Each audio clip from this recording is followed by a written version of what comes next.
दोस्तों, कुछ लोग कहते हैं कि भूत नहीं होते, तो कुछ यकीन के साथ कहते हैं कि अगर ईश्वर है तो भूत भी जरूर है। ये कहानी है कॉलेज के 5 दोस्तों की, जिन्हें दुनियादारी की समझ नहीं है और अपनी नादानी में कार में बैठ के वह एक गलत जगह चले जाते हैं, हॉन्टेड भांगड़ में, जहाँ है भूतों का डेरा। कहा जाता है कि भांगड़ में कई साल पहले एक श्राप दिया गया था। एक राजकुमारी के प्यार में पागल एक साधु ने ये श्राप दिया था। तब से ही राजस्थान के अलवर राज्य में स्थित खूबसूरत भांगड़ एक वीरान खंडर बन गया। दोस्तों, दिल्ली में आज सुबह के 7 बजे का समय है। आज दिल्ली में बहुत ठंड थी, और हो भी क्यों ना, जनवरी का जो महीना चल रहा था और कड़ी ठंड में एक जीप बड़ी तेजी से हाईवे पर चल रही थी। जीप में एक बहुत ही तेज आवाज में एक इंग्लिश सॉन्ग चल रहा था और पैसेंजर सीट पर बैठा एक लड़का वाइन पी रहा था और गाने के बोल गुनगुना रहा था। यार, तुम सुबह सुबह शुरू हो गए, कबीर ने कहा। कबीर 19-20 साल का एक लड़का, बहुत ही कम बात करने वाला और दिखने में बहुत ही हैंडसम और स्मार्ट। किसी भी मॉडल को वो पीछे छोड़ दे। तुझे तो पता है कि सुबह और शाम को एक डोज मुझे चाहिए होता है, ऋषभ ने कहा। ऋषभ एक खुश मिजाज लड़का है। उसकी उम्र भी लगभग 18 साल होगी। दिखने में तो बहुत अच्छा है, पर उसकी 2 प्रॉब्लम है। पहले की घूमना फिरना बहुत पसंद है और दूसरी की वे शराब पीता है। अगर तेरी इन आदतों के बारे में प्रिंसिपल को पता चला ना, तो तेरे साथ हमें भी कॉलेज से धक्का मारकर निकालेंगे, कबीर ने ड्राइविंग पर ध्यान देते हुए कहा। ऋषभ जीप में लेटे हुए कहता है, डोंट वरी यार, डैड को आज तक पता नहीं चला तो अब क्या ही पता चलेगा। अब यार ये पीना बंद कर और जरा फीते पर ध्यान दे। अगर ये गलती से भी गिर गया ना तो मंजुलिका हमें नहीं छोड़ेगी, कबीर ने कहा। हाँ यार, वो तो इसके लिए सच में मंजुलिका है, ऋषभ ने पीछे देखते हुए कहा। ऐसे ही बात करते करते कबीर और ऋषभ की जीप एक गर्ल हॉस्टल के सामने रुकती है। इतने में ऋषभ एक नंबर अपने फोन में डायल करता है और कॉल लगा देता है। वो कॉल अपनी गर्लफ्रेंड प्रिया को लगा रहा होता है, लेकिन वो कॉल पिक नहीं करती। 2-3 बार ट्राई करने के बाद वो कॉल पिक कर लेती है और एक बहुत ही प्यारी आवाज आती है, गुड मॉर्निंग ऋषभ। फिर ऋषभ जवाब देता है, काहे का गुड मॉर्निंग, मेरी तो बैड मॉर्निंग चल रही है, इतनी लेट कौन पिक करता है फोन।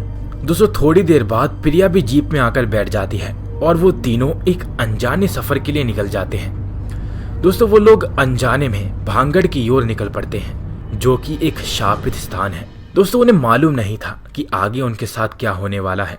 वो लोग निकल तो जाते हैं, उनको सुबह से शाम हो जाती है और सूरज ढलने का समय हो जाता है। अंधेरा छाने लगता है। पूरी सड़क अब सुनसान हो चुकी थी और उनकी गाड़ी के अलावा वहां पर कोई दूसरी गाड़ी मौजूद ही नहीं थी। प्रिया को भी कहीं ना कहीं डर महसूस होने लगा था। दोस्तों, काफी देर का सफर तय करने के बाद अचानक उनकी गाड़ी खराब हो जाती है। वो दोनों गाड़ी से उतरते हैं और गाड़ी को चेक करते हैं। एक तो सुनसान सड़क, ऊपर से कोई भी इंसान यहाँ मौजूद ही नहीं था जिससे वो मदद मांग सके। काफी देर तक गाड़ी को ठीक करने की कोशिश में वो लगे रहते हैं, लेकिन बदकिस्मती से वो नाकाम रहते हैं। दोस्तों, मेन प्रॉब्लम ये नहीं थी कि गाड़ी खराब हो चुकी थी। मेन प्रॉब्लम तो ये थी कि उनके फोन में नेटवर्क भी नहीं आ रहा था, जिससे कि वो किसी को फोन कर सके या फिर मैकेनिक वगैरह को मदद के लिए बुला सके। तो वो तीनों फैसला करते हैं कि वो तीनों यहाँ आसपास कहीं रुकने की जगह ढूंढेंगे। तो दोस्तों, थोड़ी देर घूमने के बाद उन्हें एक हल्की सी रोशनी दिखाई देती है और वो रोशनी एक ढाबे की होती है। दोस्तों, उन्हें ढाबा तो मिल जाता है, लेकिन वो ढाबा बहुत पुराना लगता है, जैसे कई सालों से मरम्मत ही नहीं कराई गई हो। लेकिन वहाँ पे 2-3 लोग खटिया पे बैठकर अपना खाना खा रहे थे। उन लोगों को देखकर उन्हें थोड़ा हौसला आया कि थोड़े ही लोग मिले, लेकिन मिले तो सही, क्या पता ये लोग हमारी कुछ मदद कर सके और आज की रात गुजारने के लिए कोई जगह दे दे। और वो तीनों काफी देर से भूखे भी थे, तो उन्होंने फैसला लिया कि वो पहले खाना खाएंगे और फिर बाद में उनसे रुकने के लिए रिक्वेस्ट करेंगे। तो वो लोग ढाबे की ओर बढ़ते हैं और खाना वगैरह मंगवाकर अपना खाना खाने लगते हैं। लेकिन दोस्तों, उन्हें क्या पता था कि ये उनकी सबसे बड़ी गलती होने वाली है। दोस्तों, जो उनके सामने 2-4 लोग बैठ के खाना खा रहे थे, असल में वो इंसान ही नहीं थे। दोस्तों, दरअसल प्रिया को एक शीशा मिलता है। वो शीशे में खुद का चेहरा देखती है और जैसे ही शीशा उन लोगों की तरफ होता है, तो असल में वो इंसान नहीं है और उनके असली रूप उस शीशे के अंदर दिखाई देने लगते हैं, बल्कि वो कोई शैतान या दानव है। दोस्तों, उसे जैसे ही पता चलता है कि ये लोग इंसान नहीं दानव है, तो वो ऋषभ को बताती है।